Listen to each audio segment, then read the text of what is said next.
Iran supremo Ayatollah Ali Khomeini వారసుడుగా వాళ్ళ అబ్బాయి రెండో అబ్బాయి రావడానికి అవకాశం ఉందంటున్నారు కదా. ఇక్కడ విచిత్రం ఏంటంటే ఆయన ఆస్తి $200 బిలియన్ అట. Britain, Spain, Madrid, Syria, Dubai, Venezuela, Marbella లాంటి చోట్ల ఆస్తుని భారీగా కూడబెట్టాడన్నది అమెరికన్ మీడియా ప్రొజెక్ట్ చేస్తుంది. మేబీ ఎవరైతే ఆయన్ని మత గురువుగా భావించేటటువంటి వాళ్ళు ఎవరు నమ్మకపోవచ్చు. బట్ వీళ్ళు ప్రొజెక్ట్ చేస్తున్నటువంటి లెక్కలు ఏంటయ్యా ఈయనకి సంబంధించి అంటే, ఒకటి $40 మిలియన్ విలువైనటువంటి మ్యాన్షన్ లండన్లో ఉన్నటువంటి బిలియనీర్స్ ఏరియాలో ఉందట. అలాగే $300 మిలియన్ విలువైనటువంటి గోల్డ్, డైమండ్స్ ఉన్నాయట. స్విస్ బ్యాంక్ అకౌంట్స్ ఉన్నాయట. అలాగే దుబాయి, సిరియా, వెనిజులా, ఆఫ్రికాల్లో బ్యాంకులు ఉన్నాయట. ప్రైవేట్ జెట్టు, హెలికాప్టరు, మెర్సిడెస్ ఉన్నాయట.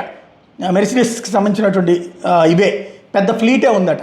అలాగే $328 మిలియన్ దుబాయ్కి క్రిప్టో ద్వారా జనవరిలో పంపించింది, వాళ్ళ నాన్న పంపించారట.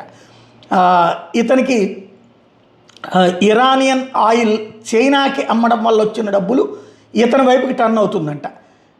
ఒకవైపున అంటే అదే నక్సలైట్లు కనుక నక్సలైట్ల నాయకుల బిడ్డలందరూనేమో ఏది వాళ్ళని రెచ్చగొట్టేటటువంటి ప్రొఫెసర్లు లేకపోతే మేధావులుగా ఉండేటటువంటి వాళ్ళ బిడ్డలు వెళ్ళి, కమ్యూనిస్ట్ నాయకులు బిడ్డలు వెళ్ళి విదేశాల్లో ఉద్యోగం చేస్తే ఆ అమెరికా పెట్టుబడిదారి విధానానికి వ్యతిరేకంగా ఇక్కడ ఉద్యమాలు చేస్తూ ఉంటుంటారు. అట్లాగే నక్సలిజంలోకి కుర్రోళ్ళని పంపిస్తుంటారు కదా, అట్లాంటి వ్యవహారం అన్నమాట ఇది.